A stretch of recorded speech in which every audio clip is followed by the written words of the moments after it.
On an October morning, when the light was still too thin to show a face, and the rain was tapping against the glass roof of Union Station, August Rourke stood beneath the arch of the great hall, with a bunch of purple asters wilting slowly in his hand, and he was about to meet a woman who was not the one he believed he was waiting for. He had cut those flowers himself while it was still dark outside, in the rooftop greenhouse where his mother had planted them, and where she had been laid to rest 11 years before. In all those 11 years, no one had been permitted to cut a single stem, and yet this morning he cut 7. His 4 men stood scattered behind him, 10 paces back and no closer, because in this city people understood exactly how much distance a man named Rourke was owed. The train pulled in, letting out one long breath, and he watched each window slide past the way a man watches the sky before a storm. The woman he was waiting for did step down. She saw him standing there with the flowers and the 4 shadows behind him, and then she could not take another step. She backed away and sank onto a stool at the all-night coffee counter in the station hall, her hands shaking too badly to hold a cup. The only person who sat down across from her that morning was a woman wiping down the counter, in a worn canvas coat, an apron still marked with a coffee stain she hadn't had time to take off, her rubber-soled shoes worn down hard along the outer edge in the way that only 10 years of standing in one place can wear them. She sat down without waiting to be asked. Sometime later, it was she who crossed the hall with an envelope in her hand. August stepped forward. Flowers first, Hope doing most of the thinking for him. "Miss Ashford?" She raised a hand to stop him before he could come any closer. Not the gesture of a frightened woman, but the gesture of someone who had stopped 1,000 drunks across 1,000 long night shifts and had never once had to raise her voice. "You're looking for the wrong person." 5 words, enough to break a bunch of flowers. The whole hall seemed to miss a breath. The 4 shadows behind him shifted their stance all at once, very slightly, and she did not step back an inch. Then came the thing no one in that station had seen coming. He did not get angry. August Rourke looked down at the flowers in his hand, looked up at the rain soaking through both her shoulders, and then he lowered the flowers, took off his black wool coat, and laid it over the shoulders of the woman who had just turned him away. "Then I'm glad to meet whoever you are," he said. "You walked through the rain all this way to tell a stranger bad news to his face. That's no small thing." She turned to go, then stopped, and said one more thing, quietly, the way a person hands back change. "The second man on your left just lied to you. It wasn't about anything much, but he lies with a very practiced hand. In the records of this city, August Rourke was not a kind man.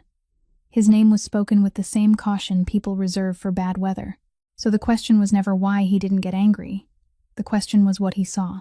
He had 31 days before he lost everything his father had left him, and the one condition holding it together had just turned and walked back up the platform. That was what he knew. What he did not know was far larger.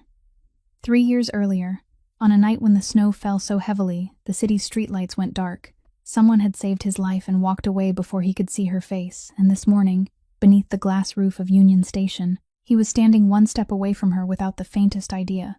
If this story keeps you to the very last line, leave a like, share it with someone who needs to hear it, and subscribe to our channel so you can sit with us a while longer. The car did not pull away from the curb outside the station for a long while, and none of the 4 men inside it said a word, because their employer had not yet spoken, and in that particular silence, speaking first, had never once worked out well for anybody. August Rourke sat with the envelope resting flat on his knee, still sealed, and he turned it over twice without opening it. Then he asked the man beside the driver a small question about where the car had been parked while he was inside, and the answer came back easy and smooth and slightly wrong, and the man had no way of knowing that a woman in a coffee-stained apron had already handed his employer the shape of that lie the way a person hands back change. August did not raise his voice. He did not ask a second question. He simply turned his head and looked at the man for the length of one long breath, and the look was not angry, and it was not cold. It was something more patient and more terrible than either, the look of a man reading a page he had already decided he would come back to. Then he faced forward again and told the driver to go, and behind him, 3 men who had said nothing at all understood with perfect clarity that whatever else happened in the coming month, they would never again tell this man a lie about anything. Not about a parking space, not about a delivery, not about the weather. That was all it took. In the world August Rourke had grown up in, most men believed power was a thing you demonstrated. He had learned young, from a father who taught him more by silence than by instruction, that power demonstrated is power spent, and power withheld is power that keeps earning. He watched the wet gray city slide past the window, the wipers moving in their steady, tired rhythm, and he thought about a woman who had noticed in 40 seconds something he had missed in 4 years. When they crossed the river, he finally spoke again, and his voice was so low the driver had to lean slightly toward it. "Find out who she is," he said. "The woman who was wiping the counter. Not the one who came off the train," he added, because he saw the confusion begin to form and had no patience for it. "The other one, the one who sat down." Someone asked, carefully, what he wanted done once they found her. "Nothing," August said. "I want to know her name."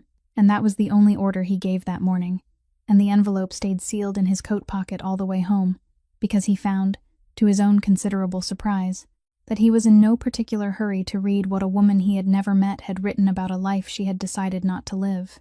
Across the river, in a neighborhood where the buildings leaned close enough together to keep the wind out of the alleys, Maren Sloan walked the last 6 blocks home with her collar turned up and a borrowed black wool coat folded over her arm, because she had not been able to think of any polite way to give it back to a man surrounded by 4 other men, and because it was too fine a thing to leave on a stool in a train station. She climbed the 3 flights slowly, the way a person climbs when their feet have already carried them through a full night, and she turned her key without making a sound, because the sound of that lock was the one sound in the world she had trained herself to soften. The lamp in the corner was still burning, throwing a low, warm circle across the front room. Milo was asleep on the sofa where he always fell asleep waiting, 6 years old and starfished on his back with the blanket pulled up neat to his chin the way Dot had tucked it.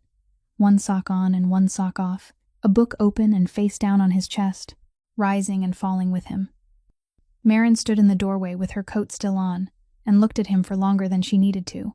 Then she lifted the book, marked the page with the ribbon, set it on the table, and eased her hands under him, and he made the small, complaining noise of a boy who has been carried to bed every night of his life and has decided to protest it on principle, and he was asleep again before she reached the hallway.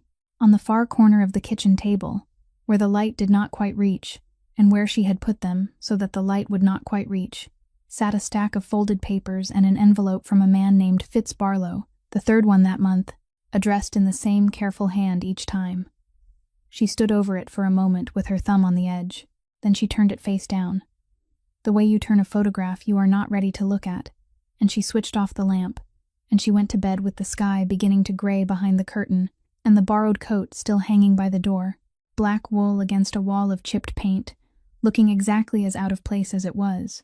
The library at the gray stone house on the north side smelled of cold ash and old paper, and Emmett Vance, who had been the family's attorney for 26 years and looked every one of them, laid the will on the long table and put on his glasses, and did not sit down, because a man reads bad news better standing. August stood at the window with his back to the room, and the rain still coming down on the greenhouse glass 3 floors above them, and he told the lawyer to read it again, all of it, out loud, the way you ask a doctor to repeat a diagnosis you heard perfectly well the first time. Ambrose Rourke had written it in plain language, which was the cruelest thing about it, because plain language leaves a man nowhere to stand. The whole of it, the port, the 3 hotels, the trucking interests, the trust, would pass to his son entire and unbroken, on the condition that his son be a married man keeping 1 household, and that the marriage be confirmed by the Council of 5 Families before his 35th birthday. Failing that condition, half of everything went to his nephew Desmond Rourke, who had never in his life carried a crate off a dock or stood in a cold warehouse at 4 in the morning counting anything, and who had spent the last half-year in unhurried conversation with a development group out of state that had plans for the South Haven waterfront involving 400 households and a great deal of demolition. August had read the will in the summer, the week his father was buried, and he had made the same calculation any man in his position would make, and Vance had watched him make it, and had waited, and now Vance explained, again, why the calculation did not work, because it was not a court that would rule on this. Courts could be argued with. Courts had rules a good attorney could stand inside of.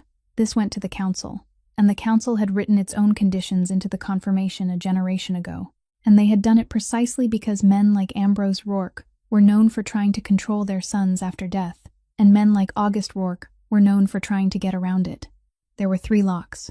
The first was that the marriage had to be vouched for by the people who worked inside the house, the driver, the housekeeper, the cook, under their own names, in their own words, And a man could not buy that, because lying to the council was not a favor you did for your employer.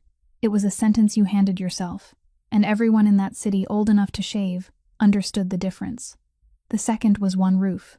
Not a signature, not a certificate, not a photograph in a newspaper, but two people living inside the same walls for the full term, seen doing it, by people who would be asked. The third was the one Vance saved for last, and he took his glasses off before he said it, which was how August knew. Any member of the family could petition for review. Any one of them, at any point, could ask the council to look hard at whether the thing was real, and Desmond had begun assembling that petition 6 months ago, before Ambrose was even in the ground, which meant Desmond had read the will while the old man was still breathing, which meant somebody had shown it to him. August turned around then for the first time. He asked how long. Vance said he did not know, and that he had wondered about it for a while now, and that wondering was not the same as knowing, and that he had learned in 26 years not to say a name out loud until he could put paper under it. There was a long silence in that room, and the rain kept on, and August Rourke looked at the table where his father had signed the thing and understood, finally and completely, what had been done to him. "My father knew exactly what I am," he said. "He knew there was nothing in this city I could not put a price on if I decided to, so he built the one thing I could not buy, and he put everything I have behind it, and then he sat back to see whether I could manage it. He picked up the will, looked at the signature a moment longer, and set it down again. 31 days, he said, and the woman who was supposed to solve it just got back on a train. The message came to the diner 2 days later, not by telephone and not by any of the 4 men from the station, but on a plain card handed across the counter by a driver who waited while she read it, which was itself a kind of message.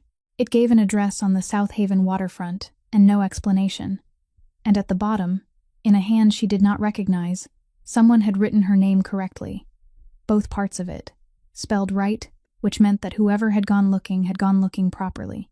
Maren Sloane arrived early, because she had arrived early to every job she had ever held, and because arriving early was the only advantage a person in her position ever got for free, and the woman at the front desk of the port office told her to wait in the corridor outside, on a bench that faced a long wall of frosted glass, with one clear panel set into it at eye height, the way older buildings sometimes have, a window cut for a foreman to watch a floor. Through it she could see into the room beyond, and she could not hear a word of what was happening in there, and that turned out to be the worst part. August Rourke sat on the near edge of the desk rather than behind it, in his shirt sleeves, his coat over the back of the chair, and across from him stood a heavy-set man in his 50s, with his cap in both hands, turning it slowly, the way a man turns something when his hands need a job.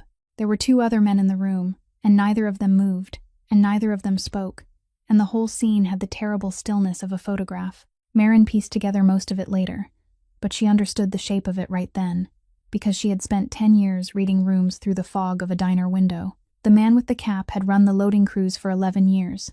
Money had come down from the company for equipment, for the harnesses and the cable and the inspections, and some of that money had not gone where it was supposed to go, and it had gone on not going there for a long time, and eventually a chain that should have been replaced 2 winters ago had not been replaced, and 2 men who had walked onto a dock that morning expecting to walk off it in the same condition had not. Both of them would recover. Neither of them would load a crate again. What Maren watched through the glass was August Rourke setting a folder on the desk and opening it and turning it around so the man with the cap could see what was in it, photographs and receipts, and then setting a single sheet of paper beside it, a list of names typed one under another. She saw the man's face change when he read the list, and she understood that the list was not a list of the guilty. It was a list of everyone the man loved. Then August said 3 sentences. His mouth barely moved. Whatever those 3 sentences were, the man with the cap stopped turning it and stood very still, and then nodded once, and then again, faster. And then he said something with his whole face working, some appeal or apology or offer, and August Rourke did not answer him at all. He simply closed the folder and looked at him and waited. And the terrible thing, the thing Maren carried out of that corridor and did not shake for a long while afterward, was that when the man finally left the room, he passed within an arm's length of her on the bench, and his face was not the face of a man who had been ruined. It was the face of a man who had been shown a door, and had understood that there had been other doors available, and that this one was a mercy. He was out of the city before the night was over. He left everything. He never came back, and he told anyone who asked him afterward that he had been treated better than he deserved, and he meant it. Then the office door opened, and the same voice that had said those 3 sentences said her name from inside the room, pleasant and unhurried, as though nothing at all had happened in there, and Marin Sloane stood up and went in. He had put his coat back on. He offered her coffee, and she said no. He did not sit behind the desk with her in front of it. He pulled a second chair around and sat where she could see him, which she noticed and filed away. Then he told her the whole of it plainly: the will, the birthday, the counsel, the 3 conditions, the cousin with the petition already half written. He did not soften any of it. He did not tell her she would be helping anybody. He told her he needed a woman to live under his roof for 31 days and be married inside them, and that in return she could name a number, and that if the number was reasonable he would pay it, and if it was unreasonable he would probably pay that too. And he told her, last, that he had watched her hand him a man's lie in a train station in under a minute, and that he had a house full of people he could no longer be certain of, and that she was the only person he had met in 6 years whose eyes he wanted in the room. Marin looked past his shoulder at the frosted glass, and the one clear panel cut into it. "No," she said. "Thank you for the coat. I'll have it sent back." The sign came down on a Thursday. Not down, exactly. The bottom third of it simply was not there anymore when Marin came around the corner in the last dark before the morning shift. The painted letters that had said dots since before she was born now ending in a jagged nothing, and the sidewalk beneath it swept clean, which was the detail that told her it had not been an accident, because accidents do not sweep up after themselves. Dot Whitaker was already inside with the coffee going, and she did not look up when Marin came in, and she said only that a man had come by the evening before with a folder and a great deal of politeness, and that the building had changed hands, and that the new arrangement did not include a diner. She said it the way she said everything, without decoration, wiping down a counter that was already clean. And then the man came to put the notice on the door, and Marin was standing at the register when he walked in with the tape in his hand, and she knew him instantly. Not his name. She had never known his name. But she knew that he took his coffee black, with 2 sugars stirred in before he sat, that he had come in on Tuesdays and Fridays for a year and a half, that he read the sports page back to front, that he had once left his gloves on the stool, and she had kept them behind the counter for 3 weeks until he came back for them, and that he had thanked her that day and called her sweetheart, and had never once asked what she was called. He did not recognize her now. He looked at her the way a man looks at a fixture, and he said good morning, and he taped the notice to the inside of the glass, and he left. And Marin Sloane stood there with her hand still on the register and understood, with a clarity that arrived all at once and had nowhere to go, that a man could sit at your counter for a year and a half and still be the man they sent to take it from you, and that he would do it without ever knowing he had been served by anybody at all. She was at the port office before the morning was over. August Rourke did not act surprised to see her and did not gloat, which she gave him credit for later. She told him she was not selling herself, and she was not selling her name, and she was not selling anything that would still be gone after the 31 days were over, and that what she was selling was 31 days of work, and that if he wanted that, she had 3 conditions, and they were not negotiable. First, separate rooms, and no one in that house was ever to be told otherwise, because she was not going to build the whole thing on a lie told to the very people whose word would have to hold it up. Second, the diner. Not saved by charity and not bought as a gift, but back in Dot Whitaker's hands under Dot Whitaker's name, and Marin wanted to see the paper. Third, and she said this one more slowly than the others, when it was over, cleanly, and nobody was to come looking for her afterward with an envelope or a favor or a job, because she had spent her whole life having things handed to her by people who then owned a little piece of her, and she was done with that. August listened to all 3 without interrupting, which almost nobody in her life had ever done, and then he agreed to all 3 in the order she had given them, and then he said one more thing. He said that the second condition was the only one that would cost him anything, and that she should know it was also the only one that had made him certain about her. The gray stone house stood behind a low wall on a street where the trees were older than the buildings, and it did not look like money so much as it looked like a place money had settled into a long time ago and stopped moving. Nobody carried her bag for her, because she did not let them, and that was the first thing the household noticed about her. Bernadette Nash, who had run the house for 22 years and whom everyone in it called Bertie, except the man who paid her, met Marin in the front hall with her hands folded and looked her over once, thoroughly, from the shoes upward, and then said, "This way, girl," and turned and walked. And Marin followed her past 7 doors on the 2nd floor. 7 bedrooms in a house with 1 man living in it, and none of them had the air of being used. Her room was at the end, and it had been made up that morning, and there were fresh asters in a glass on the sill, and Marin stood looking at them for a while, and could not decide what they meant. That first night she woke in the deep part of it, thirsty and disoriented in a bed too soft for her, and she came down the stairs in her socks with her hand on the rail. There was a light on in the library. Through the half-open door, she could see the long green sofa near the cold fireplace, and August Rourke asleep on it in his shirt sleeves with a blanket he had clearly pulled over himself without unfolding, one arm hanging down, a book on the floor beside him where it had dropped. 7 bedrooms upstairs.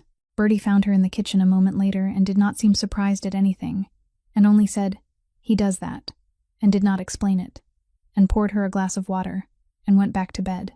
The dinner had been on the calendar since before any of this began. A thing the family did 4 times a year in that house, whether anybody wanted it or not, and Bertie told Marin about it the way you tell someone about weather that is already on its way. 7 men came. Marin was seated at the foot of the table because that was where August had put her, deliberately and in full view, and she spent the first part of the evening discovering that the hardest work she had done in 10 years was sitting still with her hands in her lap while other people were served. She lasted through the soup. When the plates came off, she was already half standing before she caught herself, and by then her hands had done what her hands had done every night since she was 17, stacking scrapes side down, silverware crossed on top, 3 plates up one forearm without looking. She realized it at the exact moment the room did. There was a small silence. Then one of the men at the middle of the table laughed, not cruelly, just the reflexive laugh of a man watching something out of place, and set his own napkin down as though to help, and then obviously did not. And Desmond Rourke, who had been pleasant all evening in the way that costs a man nothing, leaned back in his chair and laughed louder than anyone, and let it run a moment longer than the room needed, and then he said, without lowering his voice at all, that they should all take a good look, because this was what the family had come to, and that when the council asked what kind of wife his cousin had found, someone ought to be honest and say she was hired the way you hire anything else, off her feet in a station at the end of a shift, and that the only difference between tonight and any other night of her life was that tonight nobody had left her a tip. The table went very quiet. Somebody coughed. August had not moved and had not changed expression, and Marin understood, standing there with 3 plates on her arm and 7 men looking at her, that whatever happened next was hers to decide, and that a great deal depended on it. She did not put the plates down. She carried them out to the kitchen because they were already in her hands, and because that was what you did with plates. And she came back in, and stood behind her chair and said, to Desmond and to the whole table, that she had waited on men for 10 years, and had learned in the first month that the ones who talked about the tip were never the ones who left it. Then she sat down. There was a sound from somewhere near the middle of the table that a man tried to turn into clearing his throat. Desmond smiled and let it go, but the room had shifted a quarter turn away from him and he could feel it, and he did not speak again for a long while. It was later, when the coffee came, that she broke the glass. She reached for a water glass at the same moment as the man beside her, and her knuckle caught the stem, and it went off the edge and struck the floor and did not roll. It simply came apart, a sound like a small bell being told to stop. And Marin went rigid. She knew that glass. She had picked one up that afternoon while helping Bertie set the table. Had felt the weight of it. Thin as paper and heavy as a stone. Cut in a pattern that caught the light in a way she had never seen a glass do. And she had held it, and known, without being told, that it was worth 2 full shifts on her feet, the tips included. She stood there with her hand still open in the air, and not one person at that table turned around. Not one head moved. The conversation went on directly over the top of it. A man was finishing a story about a horse. Someone asked for the cream, and a woman in an apron came in without being called, and swept it up, and was gone again before Marin had lowered her hand. That, more than the 7 bedrooms and the wall and the old trees on the street, was the moment Marin Sloane understood exactly how far she had traveled to sit at that table. In her world, a broken glass stopped everything. Here it did not even earn a look. Afterward, when the cars had gone and the house had emptied down to its own quiet, she found August in the front hall and said, quietly, that he ought to know something about the man who had sat third on his left. She said she had noticed 3 things over the course of the evening. That the man had told the table he had not touched a drink in 2 years, and had ordered plain soda with lime, and had held that glass by putting his thumb up on the rim, which is how a man holds a glass he is used to holding, not how he holds a glass he asked for, that he had never once looked at what he was drinking, and people only stop looking at what they drink when they drink the same thing every day, and that he had arrived in another man's car, but had gone out the side door at the end of the evening and turned left down the drive without hesitating, toward the space behind the greenhouse where the family parked, which meant he had been to that house before, at night, when its owner was not home. He did not ask her whether she was certain. He did not ask her to say it again, or to describe the man's hands, or to explain how a person could build a conclusion like that out of a thumb on a rim and a turn down a driveway. He stood in the front hall with his coat over his arm and listened until she was finished, and then he said thank you and good night, and he went into the library, and that was all. Maren went up the stairs feeling something she could not name and did not enjoy, which was the particular hollowness of having handed over something valuable and received nothing back that told her where it had gone. She expected, over the following days, to notice an absence. She had watched a man walk out of a port office with his cap in his hands, and she assumed she now knew how these things ended. But the man who had sat third on the left came to the house twice that week. He came for coffee in the morning room and stayed an hour. He was given a folder to look at. He was shown, in confidence, with the door closed, a shipping schedule that August described as a problem he was trying to keep quiet, and he made sympathetic noises and left with the shape of it in his head, and he was walked to his car by the man himself, which was a courtesy the household had seen extended perhaps 4 times in as many years.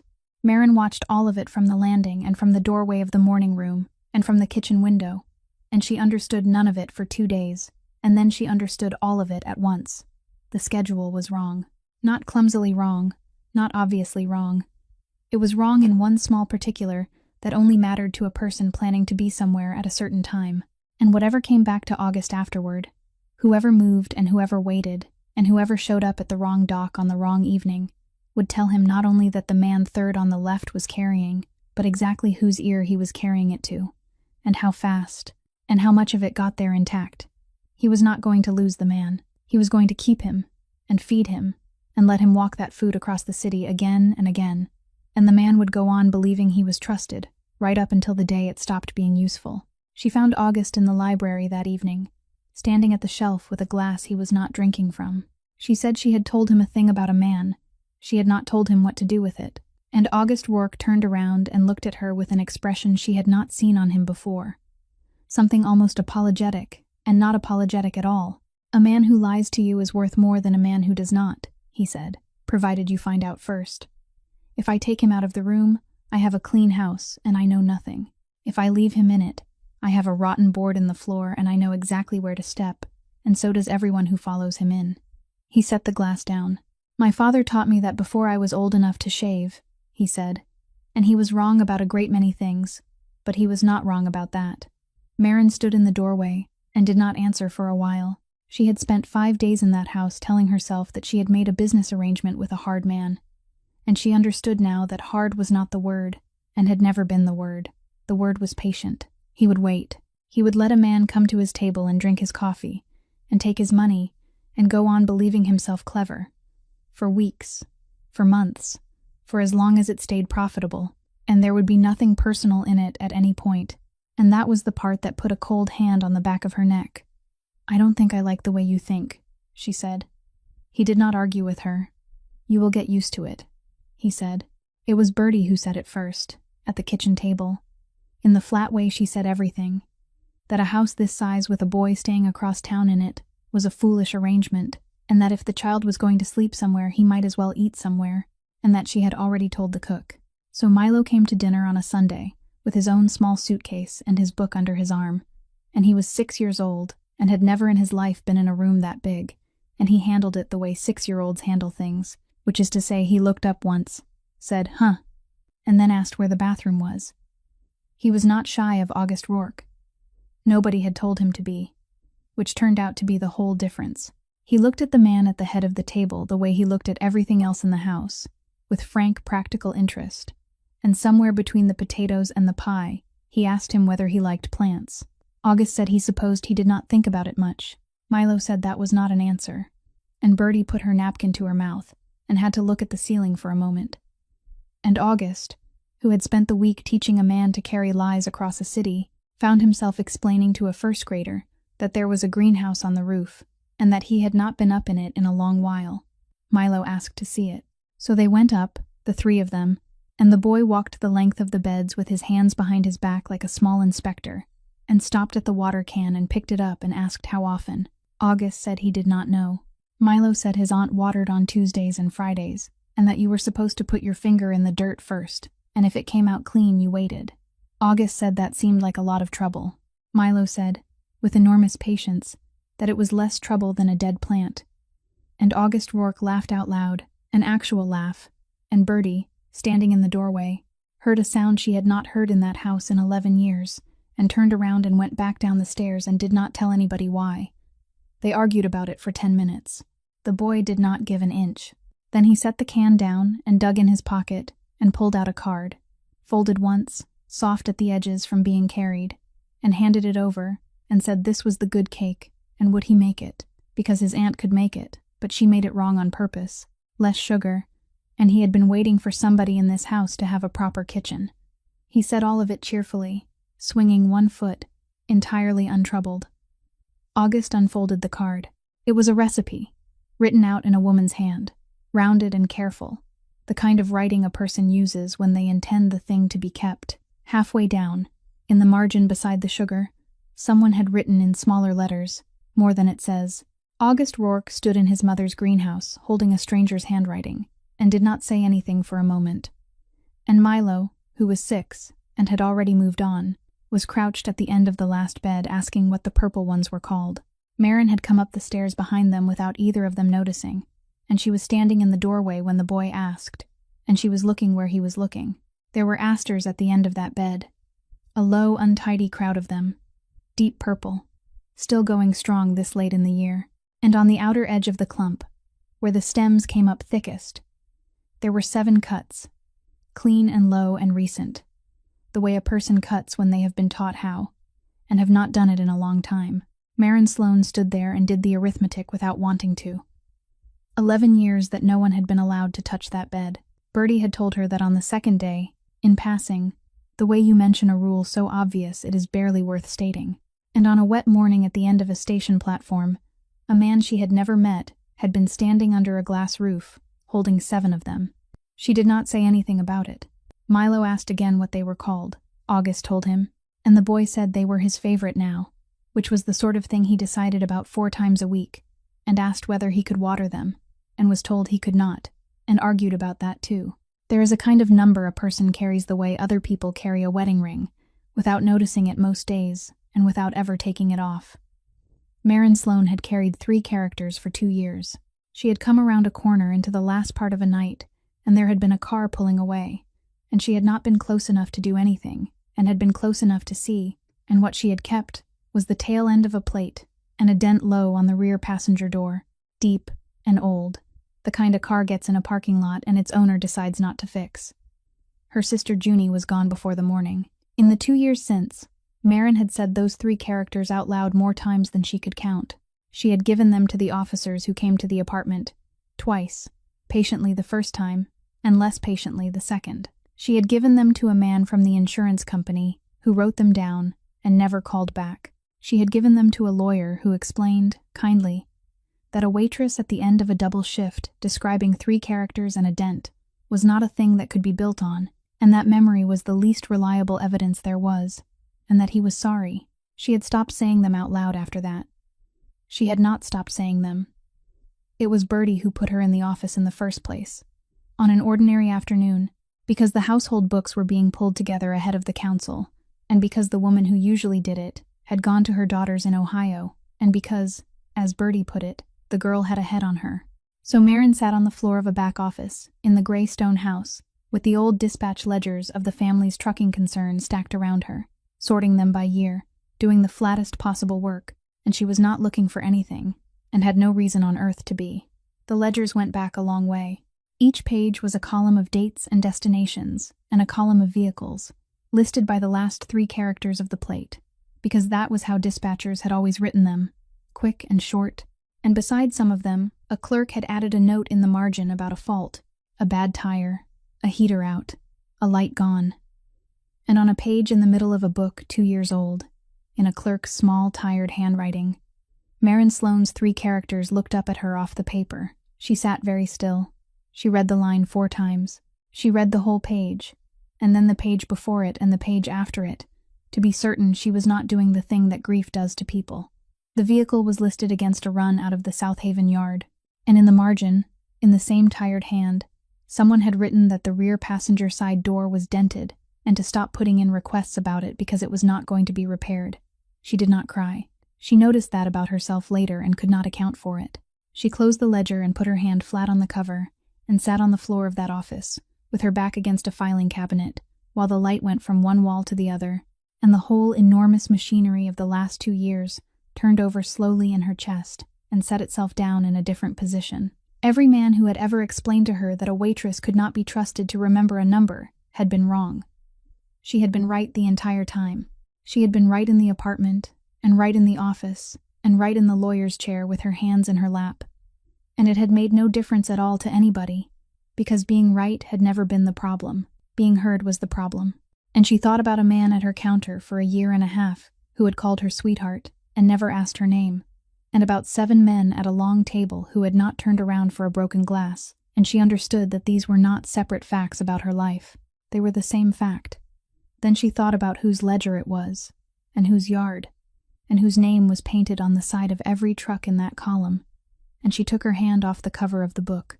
The diner was still open, because the notice on the glass had a date on it, and the date had not come yet, and Dot Whitaker was behind the counter the way she had been behind that counter for 30 years, wiping down a surface that did not need it. She looked up when the bell went, and she took in the bag on Maren's shoulder, and the wet coat, and the hour, and she did not ask a single question.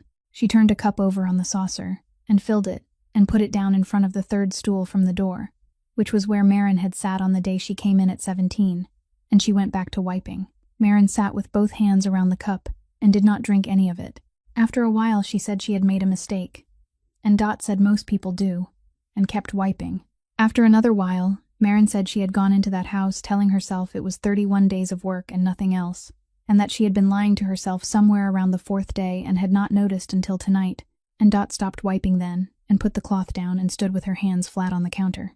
Her hands shook, the way they had shaken for a few years now, and she pushed them down against the counter to still them, which was a thing Maren had watched her do 1,000 times and had never once remarked on. Then Dot Whitaker said, "I never told you why I hired you." Maren looked up.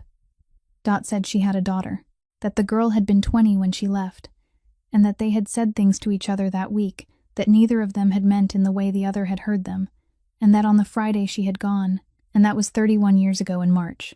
Not taken, not lost.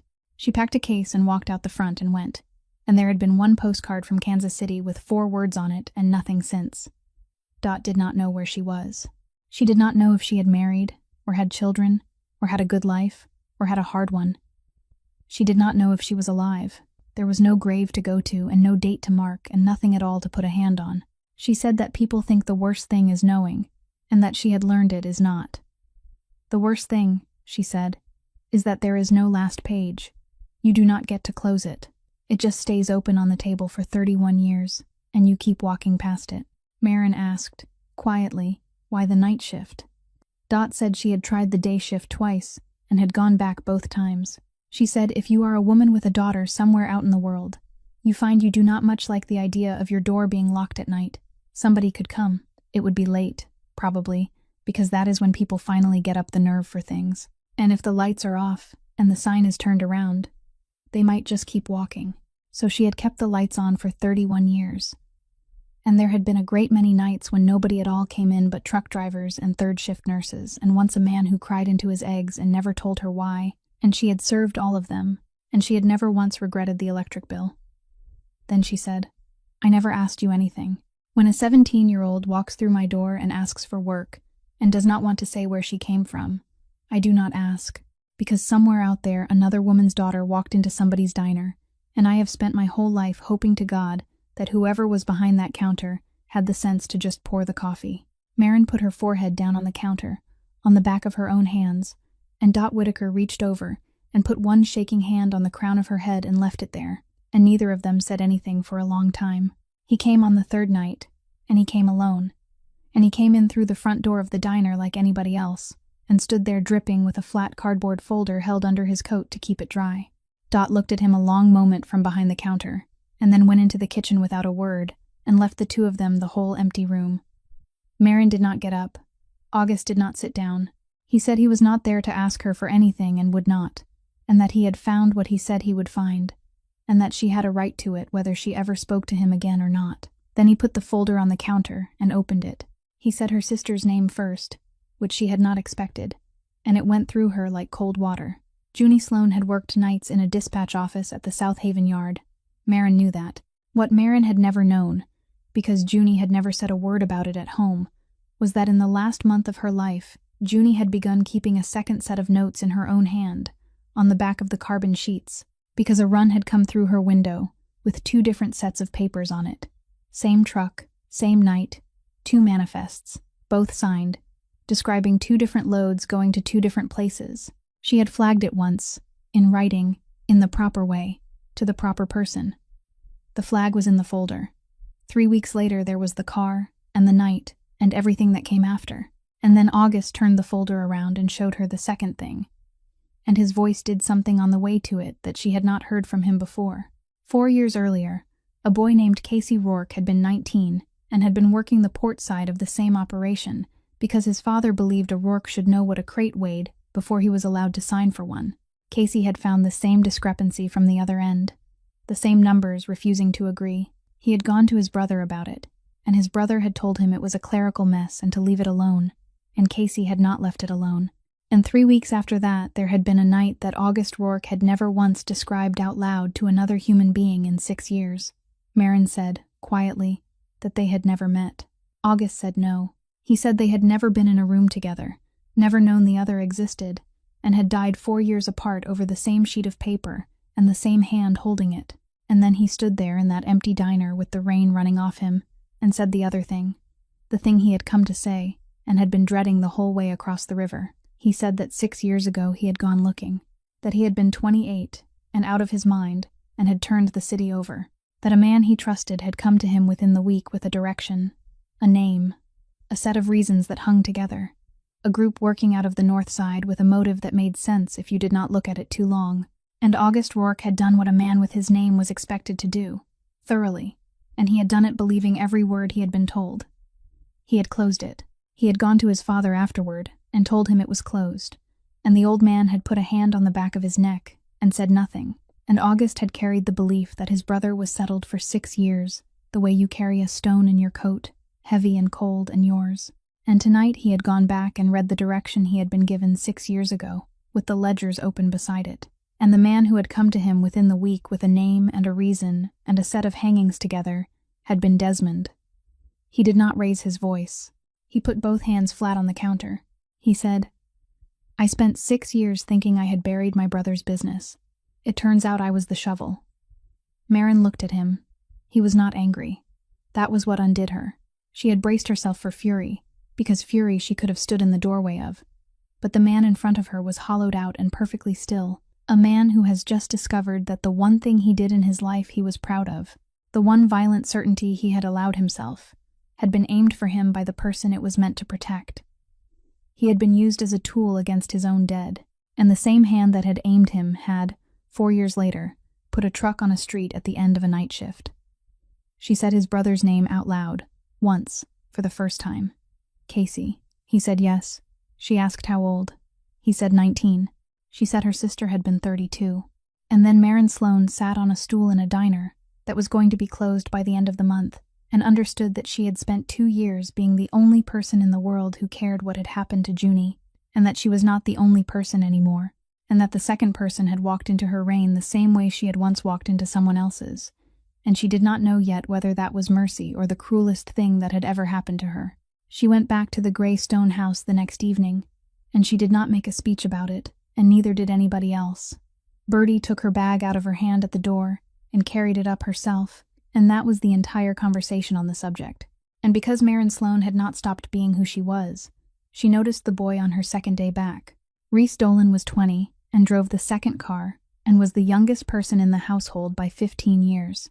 And he had been perfectly ordinary until the evening she came down the back stairs and saw him standing at the end of the drive with a telephone he had not been issued, angled away from the house, talking fast and low, and she watched him look at the kitchen window twice while he did it. She did not tell anyone. She waited 2 days and then she came out the side door while he was polishing a fender and she said, without any heat in it at all, that she knew, and she watched the color go out of his face in stages. He did not deny it.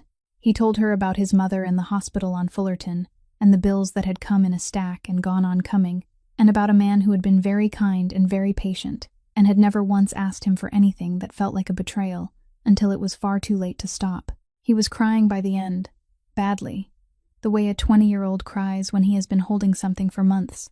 Maren took him by the elbow and walked him out the back gate into the alley, and she took every dollar she had left in the world out of her coat, which was not a great deal and was all of it, and she put it in his hand and closed his fingers over it.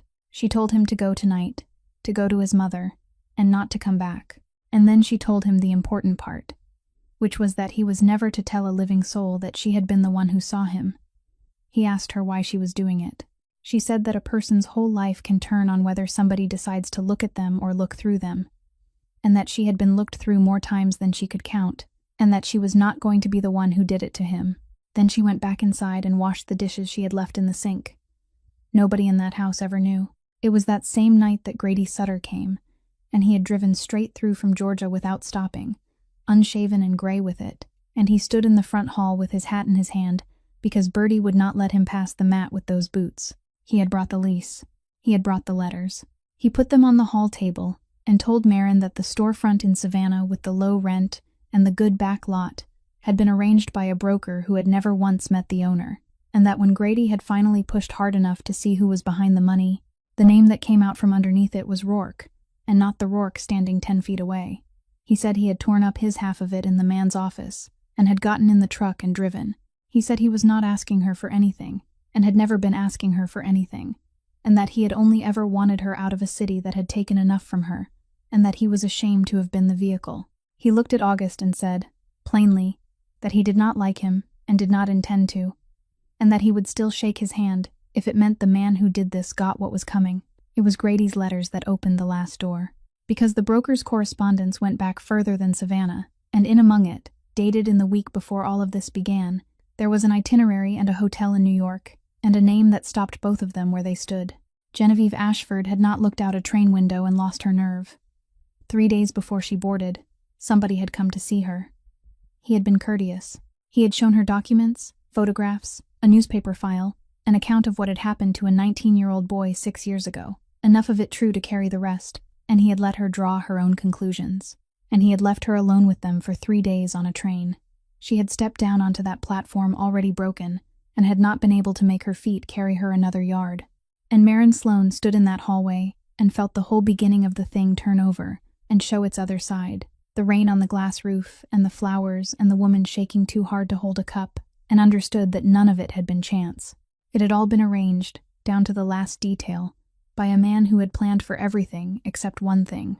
He had never once considered that the woman wiping down the counter might sit down. They came in the deepest part of the night, when the street outside was empty in both directions, and the only other light on the block was the pharmacy sign, which had been broken for 2 years and buzzed. Maren was there because she had gone back to work her old shift, the paper on the door notwithstanding, on the theory that a diner with somebody in it is harder to take than a diner without. There were 5 of them. Fitz Barlow did not come himself.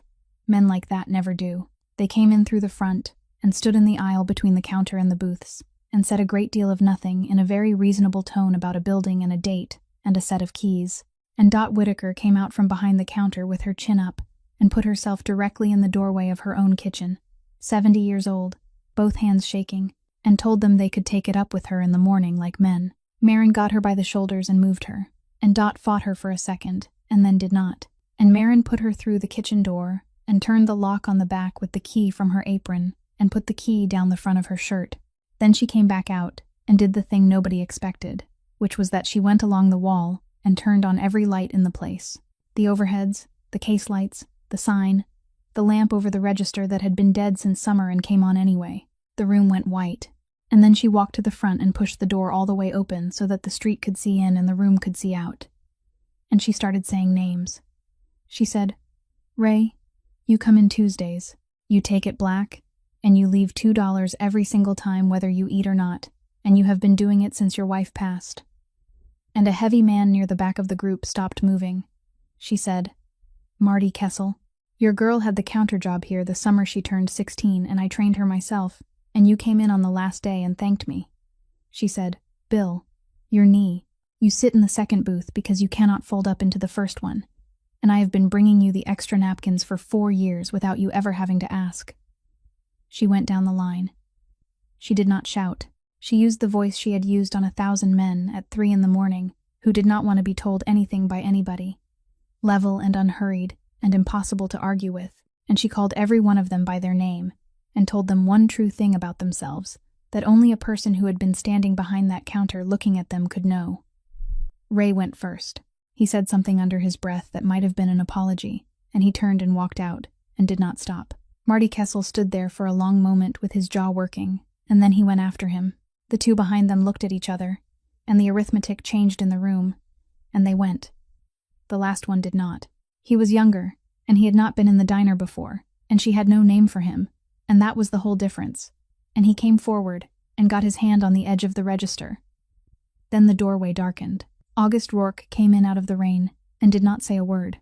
He took hold of the man's wrist and moved him off the counter and turned him around and walked him the length of the aisle and out the door. And it was over in about 4 seconds, and it was not a fight. It was a thing being carried out of a room and set down on a sidewalk.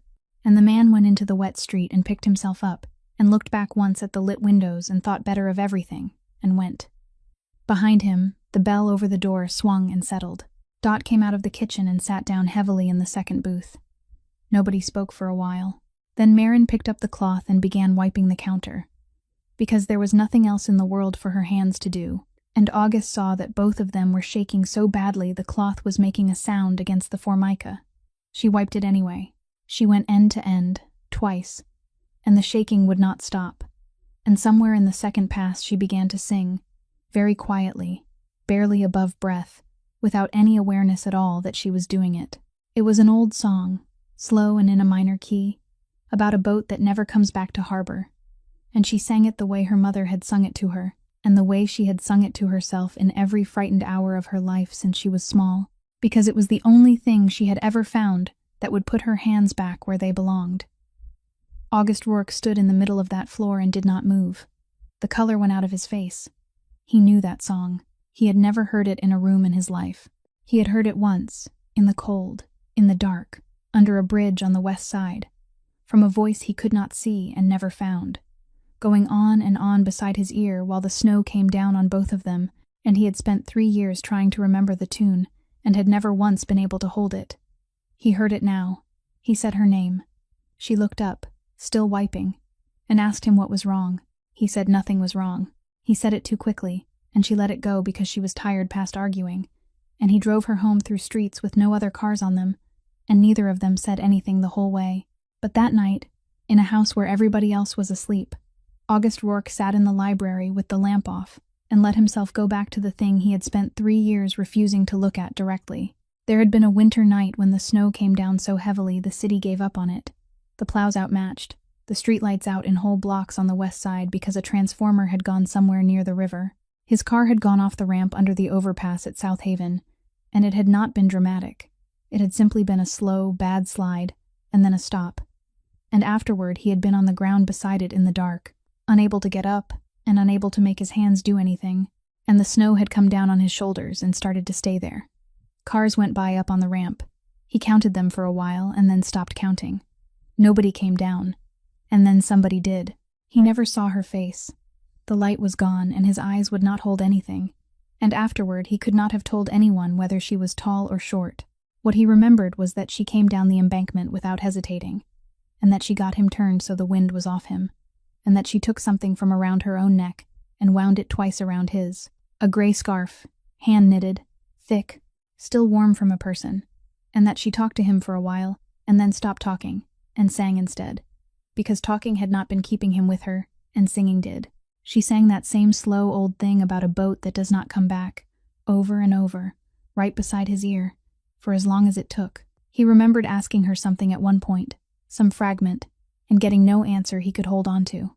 He remembered the sound of a siren coming up the ramp and turning, and the feeling of the snow being brushed off his face by a hand, and then the space beside him being empty. She was gone before the ambulance reached him. She had never given her name, and had never asked for his, and he had woken up in a hospital bed the next morning alone with a gray wool scarf on the chair beside him, and he had spent the better part of a year quietly looking for her, and had found nothing at all, because there was nothing to find, because the entire event had lasted less than an hour, and had left no record anywhere except in him. He had folded the scarf and put it in the second drawer of that desk, and it had been there for 3 years, and he had never once shown it to anybody or explained it, and now he took it out and held it, and did not trust himself to think clearly about any of it. He put it back. He went up the stairs, and at the end of the hall on the 3rd floor he stopped in front of a door that had not been opened in 6 years, and he took the key off the ring, and he opened it. The room was cold and it was clean because Bertie had gone on cleaning it without ever being told to, and without ever being thanked. The bed was made. There were textbooks in a stack on the desk with a receipt still marking a page.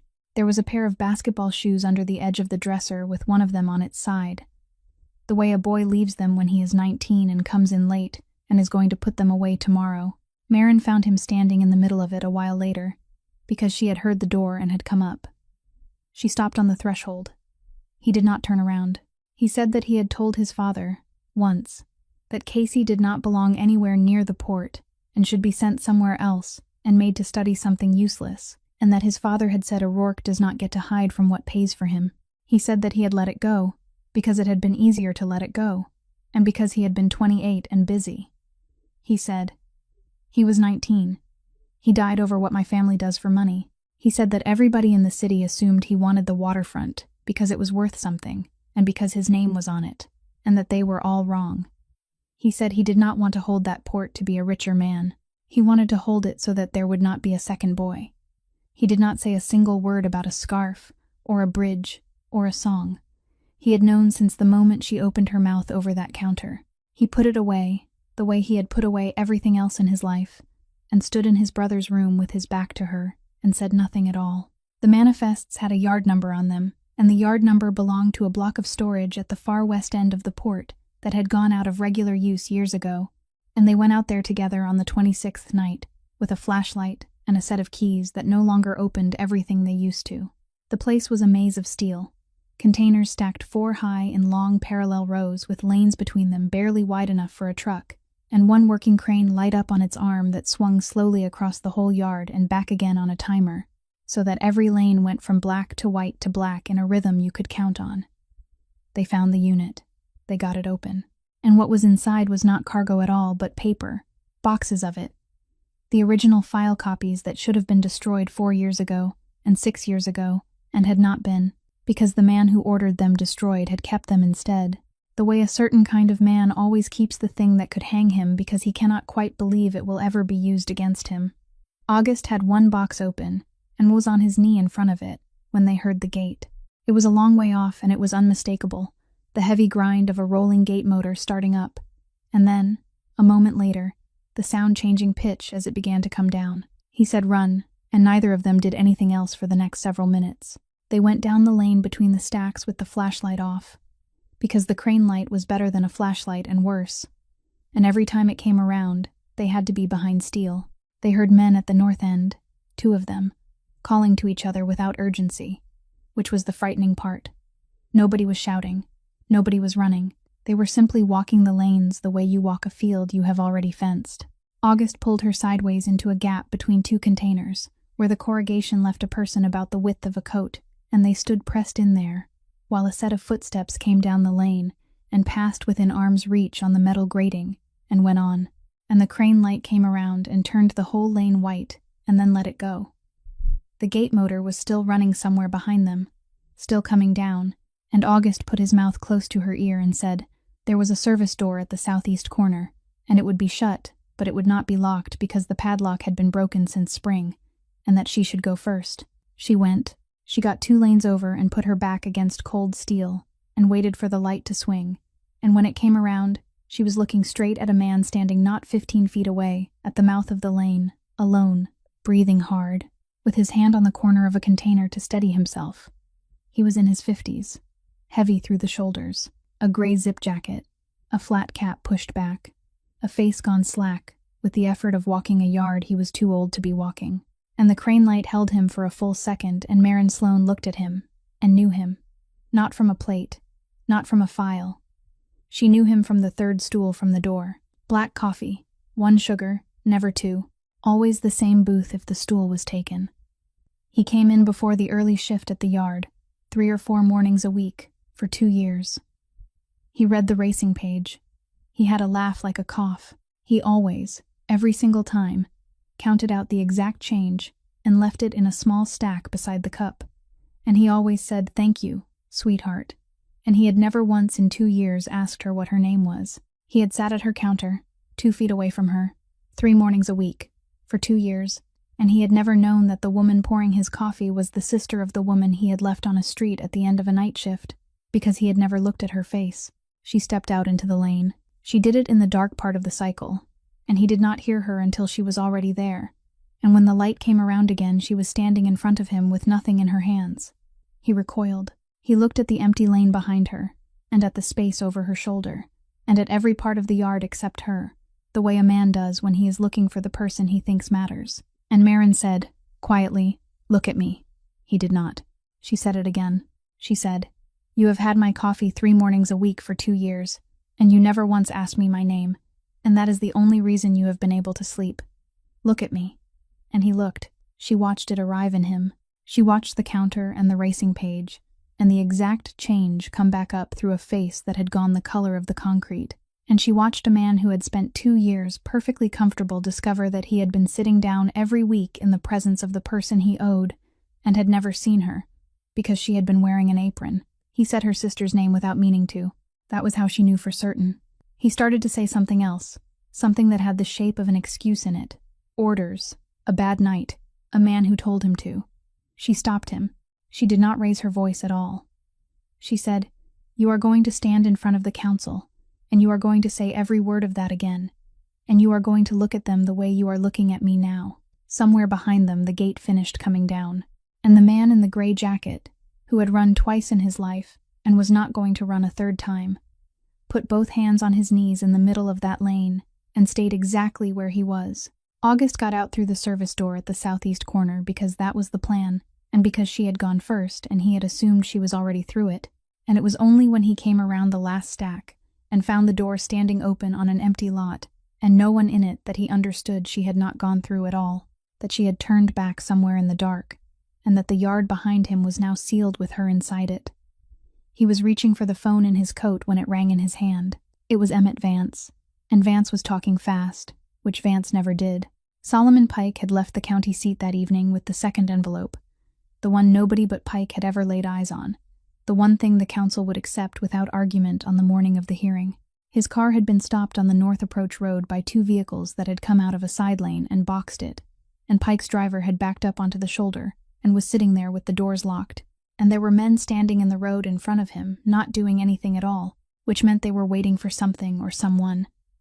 Vance said the road was 14 minutes away going hard. He said that if the envelope did not reach the council in the morning, there would be no confirmation, no inheritance, and nothing left to argue over. And that the whole of it, the port, the hotels, the trust, everything Ambrose Rourke had spent his life stacking up, went to Desmond by default at first light.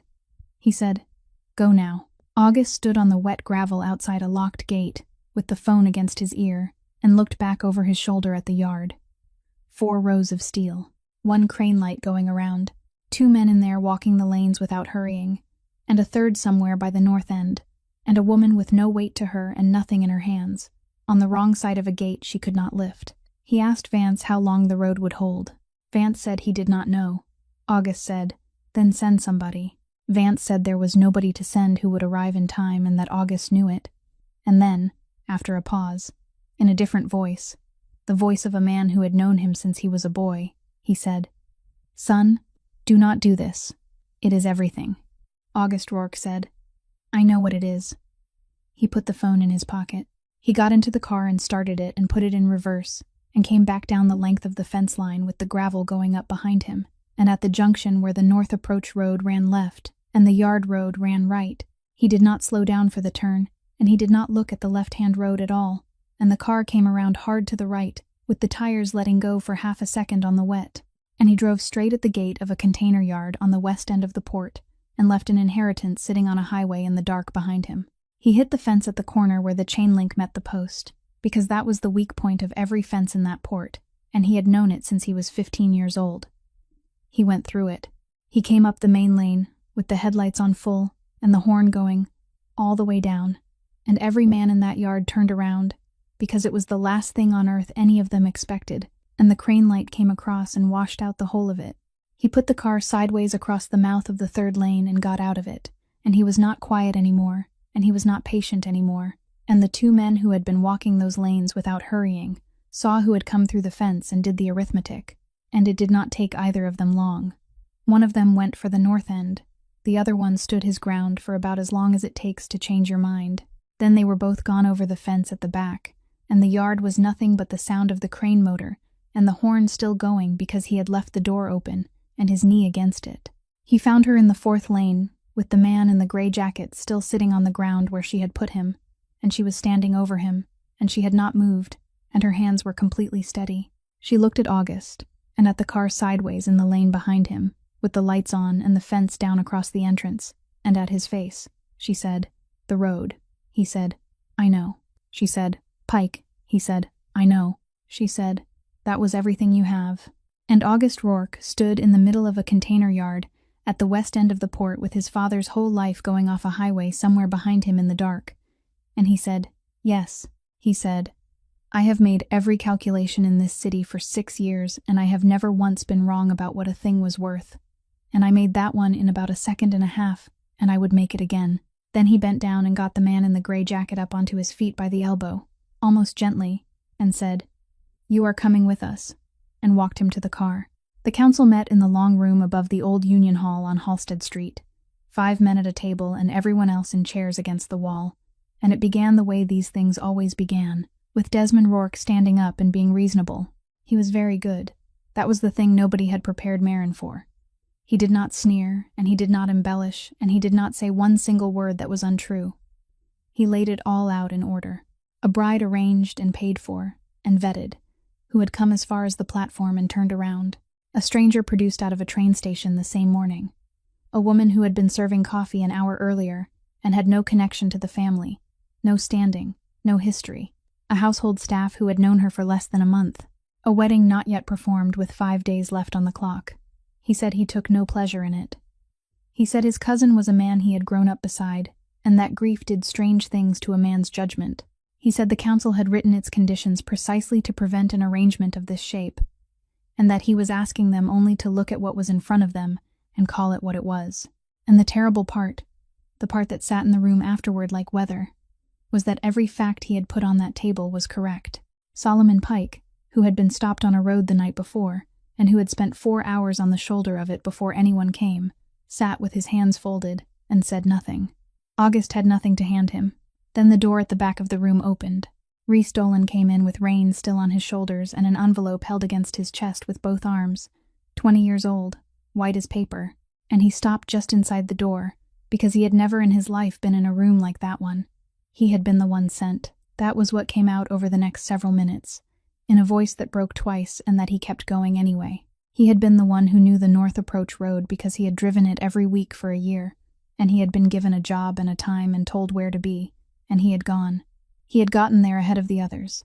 He had gone to the car and taken the envelope off the seat, exactly as instructed, and then he had stood in the dark on the shoulder of that road holding it, and he had not driven it back to the man who sent him.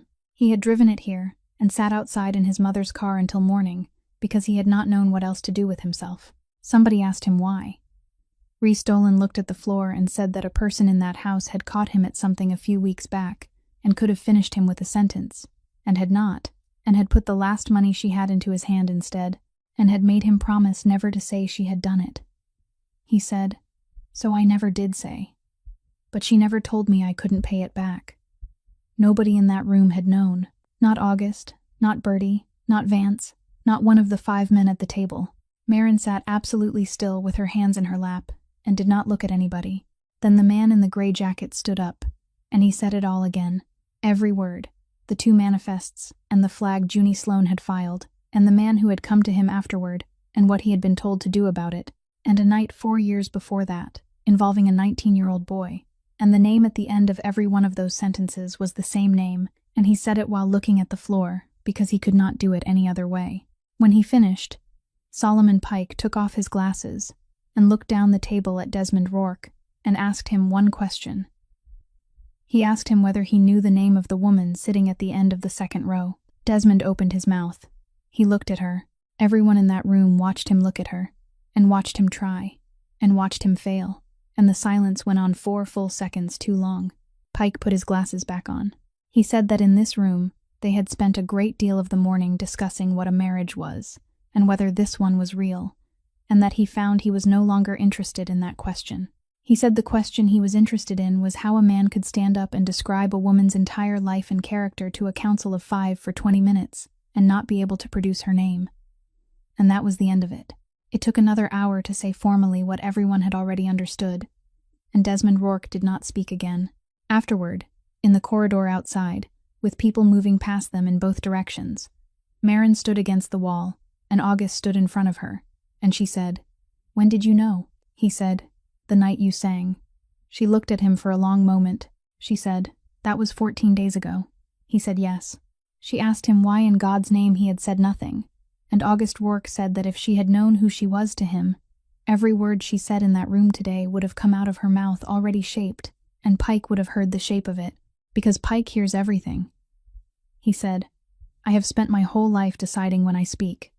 It is the only thing I have ever really owned." He said, "That was the first time I ever kept quiet for somebody else, instead of for myself."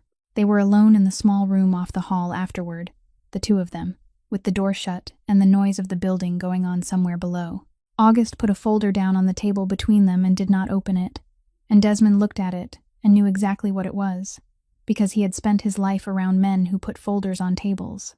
Everything the man in the gray jacket had said, written down and signed, the file copies out of the container. 2 dates, 2 names, and the paper that connected them to one hand. It was enough to end him in this city, in the fast way, the way that did not involve any counsel or any hearing at all, the way that had been available to men named Rourke for 3 generations, and that everyone in that building understood without ever having to discuss it. Desmond understood it too. He sat down slowly. He said, "Then get on with it." August did not sit. He said that he had thought about it the entire drive over, and that he had gotten as far as the shape of it, and had found, somewhat to his own surprise, that he did not want it. Not because of mercy. He wanted that understood.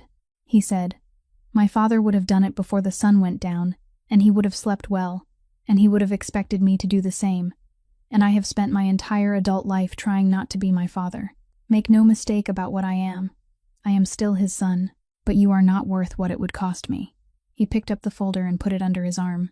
He said the council would take it instead, all of it, and that Desmond would sit in that long room on Halsted Street and listen while every name was read out in front of the 5 men whose regard he had been chasing since he was a boy, and then in front of every family in the city, and that he would not be sent anywhere, and would not be hidden, and would not be made into anything anyone could feel sorry for. He said, "You are going to live. You are going to live a long time, right here, in this city, in a rented room somewhere on the north side, and you are going to walk into every restaurant in it for the next 30 years and watch the room change temperature, and not one single person in this town is ever going to call you Mr. Rourke again." Then he left him in there. Solomon Pike came to the Greystone house that evening himself rather than sending it, and he sat in the library and took the second envelope out of his coat and said that Ambrose had given it to him 9 years ago, with instructions that it was to be opened only if his son ever let the whole thing go of his own free will, and that Pike had carried it that long, assuming he would die with it still sealed. Vance read it out loud, because August asked him to. It was in Ambrose Rourke's hand, and it was not long, and there was no affection anywhere in it. He wrote that he had known what Desmond was for a long while, since before the boy was grown. He wrote that after Casey he had suspected, and had gone as far as making certain, and had then done nothing at all, because a family that eats itself in public is finished, and because he had judged that the name would not survive it. He wrote that he had let his son go out and put the thing to rest against the wrong door, and had watched him come home believing it was settled, and had said nothing then either. He wrote, "I chose the family over both of them, and I would like to tell you I have not slept since, but I have slept fine, and that is the part you should be most afraid of." And then, near the bottom, he wrote that he had put the marriage condition in the will not because he wanted his son to have a wife. He wrote that he had wanted his son to have somebody in the room, somebody standing close enough to see him make the choice, so that when the moment came, and it always comes, he would not be able to make it the way I made mine. The deed enclosed with the letter transferred the South Haven port. Only that, not the hotels, not the trucking concern, not the trust, none of which had ever been Ambrose's to give conditionally, and all of which passed by default at first light on the 29th day to the man who had defaulted them. And the transfer of the port was itself conditional, in one line, in the old man's own writing. It took effect only if his son signed away his claim to everything else voluntarily and in front of witnesses. Vance took his glasses off and said, quietly, that he had 1 hour to think about it, and that as his attorney, he was obliged to tell him what he was giving up, and that the number was very large. August Rourke asked for the pen. He signed it in front of Pike and Vance and Bertie Nash, who had been asked to stay, and who stood at the end of the table with her hands folded. And when it was done, he put the cap back on the pen and set it down, and looked out the window toward the river, and said, "Well, that is the last of it." Then he asked Bertie whether there was any coffee, and she said there was, and went to get it, and got as far as the hallway before she had to stop and put a hand against the wall. In April, the sign went up at the head of the South Haven docks, plain white letters on green steel, and it read Casey and Junie Cooperative, and beneath it, in smaller letters, the words, "Owned by the families who work here," and there were 411 names on the certificate of membership filed downtown, and not one of them was Rourke. It had taken 5 months of meetings in a union hall to get there, and August had sat through every one of them at the back, in a folding chair like everybody else, and had been shouted at twice by a woman from the third dock, who did not care in the slightest who his father had been, and afterward he had told Marin it was the best evening he had spent in years. The diner reopened in March, under a new sign with the old name on it, painted by hand because Dot Whitaker said she was not going to have anything up there that lit up, and she still worked the night shift, and the door was still unlocked at every hour a person might need it to be. Reese Dolan drove a delivery route now, and came in on Thursdays, and always sat at the third stool from the door, and always got asked how his mother was doing, and always answered properly, because in that place, somebody asks, and somebody answers. On a warm Saturday in the rooftop greenhouse, a boy who had turned 7 in February was on his knees in the dirt at the end of the last bed with a trowel, putting in a whole new row of asters he had picked out himself, and he was explaining, at length and with considerable patience, why a man who waters on a schedule, instead of checking the soil with his finger, should not be allowed to own plants at all. August Rourke, on his knees in the same dirt with his sleeves rolled, argued back that the schedule had worked fine so far, and the boy said that was luck and not skill. And Marin, coming up the stairs with a tray, heard the pair of them going at it before she reached the top, and stood in the doorway a while just to listen. On the hook beside the greenhouse door, where the light came through in the afternoons, hung a gray wool scarf, hand-knitted, thick, a little worn at one end. Nobody had ever suggested putting it away. Nobody ever did. And perhaps that is the whole of it. There are hundreds of people in that neighborhood right now in uniforms and aprons and work jackets, pouring the coffee, carrying the boxes, holding the doors, and most of them will go their entire lives without one person in a position of power ever asking them their name. This story does not tell you that a waitress can stand level with a powerful man, because that is a nice thing to say and it is not always true. It tells you something smaller and much truer. What decides the worth of a person is not the place they happen to be standing. It is what they do on the night when they are certain that nobody will ever know they did it. She gave a young man her last dollars and made him swear to keep it quiet, and that quiet kindness came back 6 months later and stood in a doorway with an envelope. Kindness done in the dark does not disappear. It waits. So look at the people who serve you today. Ask them their name. It costs you nothing, and to them it may be the whole difference. If this story moved you, please give it a like, share it with someone who might need to hear it tonight, and subscribe to our channel so you can be with us for every new story we tell. We would truly love to know how this one landed with you, so leave a comment and tell us what you felt, honestly and from the heart, because we read them and they mean a great deal to us. Thank you for staying with us all the way to the end. We wish you good health, peace in your home, and gentle days ahead. Goodbye for now, and we will see you in the next video.